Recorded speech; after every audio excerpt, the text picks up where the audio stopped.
morning, everybody. Welcome into Chicago Bears Now. My name is Harrison Graham. Wanted to react to some of Ben Johnson's press conference from late yesterday afternoon. Thought he hit on some interesting topics and wanted to give my reaction here on today's show. And before we do that, I just got to ask, you loving the Ben Johnson era so far? Are you loving that he's in Chicago? I mean, I'm watching the Raiders last night, and, Pete Carroll feels like a dinosaur out there, and I'm just like, thank God Ben Johnson is the Bears head coach. If you're with me, hit that like button.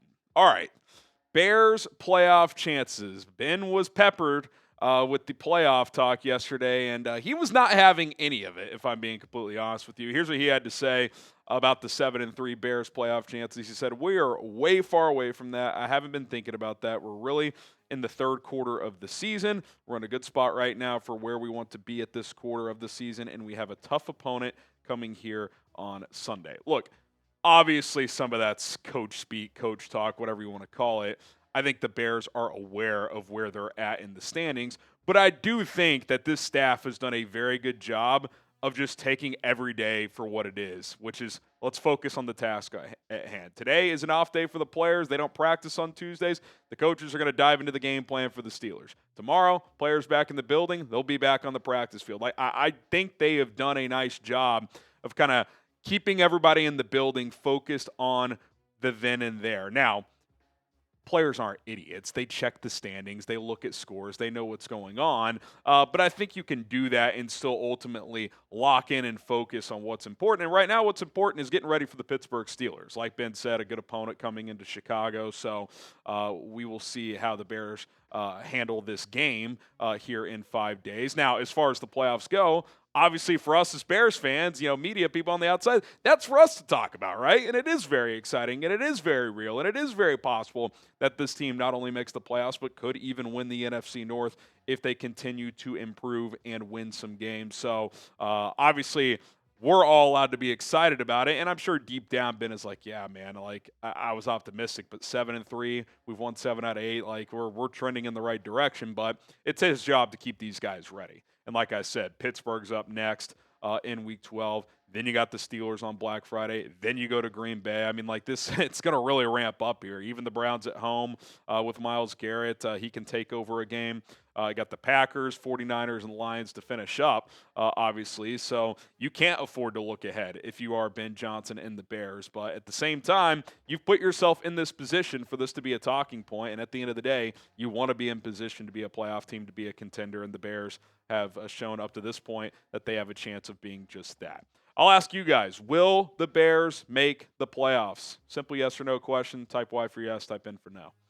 All right, Ben was also asked about his assessment of Caleb Williams' game against the Minnesota Vikings, and I kind of thought he said basically what I thought about his game, which was this, quote, "The best thing he did was keep the ball out of harm's way. He did a good job throwing the ball away when it wasn't there. All in all, I thought he played a pretty good football game." And I think that's a totally fair assessment. 16-32, I thought early on he was a little just, it ramped up, which we've seen at times this year. I think he started 2 for 7. Then I thought he settled in after that. There were some untimely drops. 3 for sure drops with Luther over the middle, DJ over the middle, and then Durham Smythe. I think there might have been a fourth in there too. So let's just call it 3, 19-32 for probably 250 if those are caught. That's a much better looking day if those balls are caught. But I think sometimes, and I want to give Adam Hogue credit. I saw him, I think he was on The Score saying this, sometimes the game calls for being a game manager. That was one of those games. That was a knuckle fight, a fist fight. Don't turn the football over. That doesn't mean shy away from throwing the ball, and there might have been a couple cases of that, you don't want to make a mistake, but I still thought the Bears were cautiously aggressive at times, attacking the middle of the field. They took the deep shots early, which obviously they didn't connect on, but that does open up other things. And listen, your guy managed the game, didn't turn the ball over. Their guy did. That was a big reason why the Bears won. And sometimes in these games, this isn't college football. Caleb Williams at USC used to being in these shootouts, having to be Superman. That's kind of been the beauty of what Ben Johnson's brought to Chicago. Caleb, you don't have to be Superman that much. And I think Caleb has understood that. Sure, he picks a few times a game where he's extending plays, trying to make something happen. That's just part of the skill set. But he doesn't have to be the savior. Just play well. and I thought he played well enough to win the game. And just, again, a little side note, last 2 weeks, the drops have been really bad. I mean, not only the volume, but the timing of some of these. At least 9 drops the last 2 weeks. You could argue closer to like 12. It's got to be better. It has to be better. They're leaving chunk plays on the field offensively. If they can clean that up, they'll be in a much better spot, and they won't be in a situation where you got to rip off a kickoff return to put yourself in position to win that football game. All right, more from Ben Johnson to react to, but we are sponsored by Brunt, the best working boots in the game. Can be found at bruntworkwear.com/chat. $10 off with that promo code. The holidays are coming up, and if you're looking to get your pops, your brother, any of the fellas in your family a gift, boots from Brunt are a great option. Other gear available as well. Choosing work boots used to mean sacrificing comfort or durability. If they felt good, they didn't last, and if they lasted, they wrecked your feet. Brunt thought that was BS, so they built tough boots that felt great from day one. As soon as you open the box, you feel good. As a homeowner, there's always projects around the house to work on, and Brunt's boots are no doubt the most comfortable work boots I have ever worn. They're not just comfortable, they're built to perform. Whether you need waterproof, safety toe, soft toe, pull on, or lace up, they've got options that can handle whatever job site you're walking into. Right now, for a limited time, our listeners get $10 off at Brunt when you use code CHAT at checkout. Just go to bruntworkwear.com, use the code CHAT, you're good to go. With temps dropping and the holidays coming up, it's time to treat yourself or the hardworking man in your life to real comfort. Skip the throwaway gifts and get him something built to last. Brunt Workwear. Our listeners get $10 off their entire order with code CHAT at checkout. That's CHAT.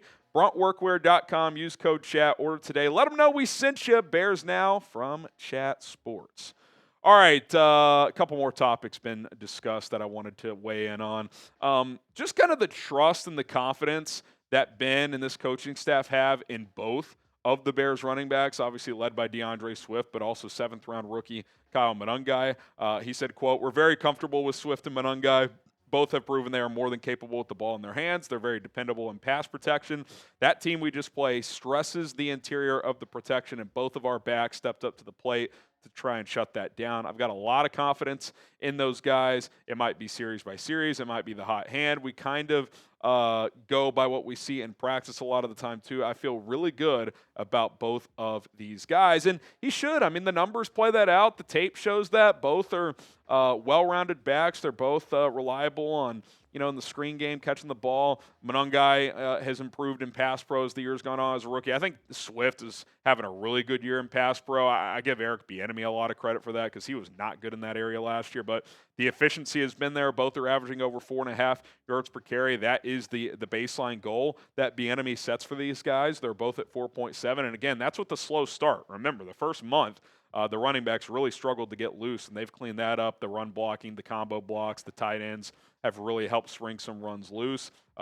They've combined for 8 total touchdowns.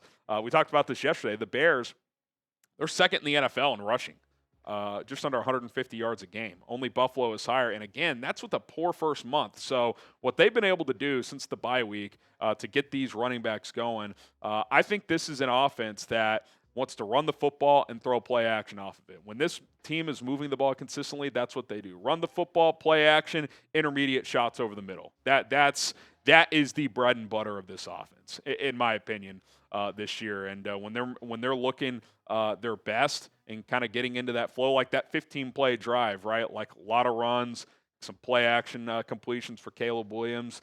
That's like a textbook 2025 Chicago Bears drive. That's what it looks like. So I like this combination right now. If it continues to look like this, I'd be cool with this combination next year. Long term, like it'd be cool to have like a souped up back, but like I feel good about what they're doing. Swift's vision has improved this year. His cutback game has been really good. He's trusting the blocking. Monangai brings a physicality. It's fun to watch, man, and hopefully it continues. And I think it's something that can translate into the postseason, especially in bad weather games, which would benefit the Bears as well.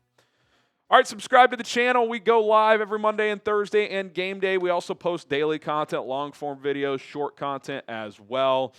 We do it all: news, rumors, injury updates, game previews, live game day shows, all that stuff, mailbags.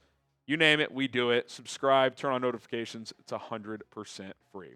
Ben was also asked about kind of the idea of more 50-50 balls, more deep shots, which, to be clear, I think are two different things. So I don't know if it was the best worded question. But here's what he had to say when it comes to the 50-50 balls. He goes, I'm not a big guy on 50-50 balls. You can look at my track record of calling games. I like to get guys open more than just throwing it up for grabs. That's not what we want to be about. Now, don't forget this. Remember, I think it was at the owners' meetings in the springtime when Ben, I don't know what he was asked specifically, but he was like, we want to have receivers that get open and have yards after the catch opportunities. I mean, you watch Detroit the last couple of years. Amon-Ra St. Brown, one of the best yak guys in the league. Jamison Williams, ball in space, yards after the catch. Now, you can still take deep shots, and you should. Deep shots aren't necessarily 50-50 balls. Like, if you dial something up and your guy beats the corner, that's not a 50-50 ball, right? Like, that missed throw from Caleb to DJ, that's not a 50-50 ball. That's just a missed throw, right? The Rome one's closer to 50-50 because the corner's pretty close, but that's a one-on-one on the outside. Rome has a step. Like, that's a calculated shot. So I think what Ben is saying, like, I take pride in my ability to scheme these guys open, and then I trust the players to go execute it. Like, I shouldn't bank on my quarterback and receiver to make play after play after play in contested catch situations. Now, sometimes you need to do that. Sometimes you need Rome Odunze to make a play. Sometimes you need Colston Loveland to make a play. They're capable of doing that. That's part of their skill set. But at the same time, I think Ben Johnson takes it on his shoulders as a coach. Like, it's my job to design plays that should get guys open, and it's up to the players to get open. And that is what they want to do. And that's why, again, I think like the middle of the field, the crossers, the deep ends, like that's when this team generates their best plays, because that's where Caleb, I think, is most comfortable attacking as a passing quarterback. And I think that's what's generated the most open plays for the most part. So, Ben Johnson does not just want to throw the ball up for grabs, as he's saying. He wants to design and call an offense that generates open plays and for the players to execute. All right, what is your confidence level in the Bears right now? Scale of 1 to 10, 1 being not at all, 10 being very. I mean, I feel pretty good. They're still making a lot of mistakes, but, they're finding ways to win. I don't know, 7.9. I think the Bears are in a good spot. And, we'll obviously have to improve and continue to tighten things up as these games get tougher. But 7-3 is 7-3. I'm pretty confident, and I trust what Ben Johnson is trying to do. All right, that's going to do it for this edition of Chicago Bears Now. Appreciate everybody for tuning in to the program. We will be back later today with another episode. So hit that subscribe button. Follow me on Twitter at HGramNFL. And as always, bear down.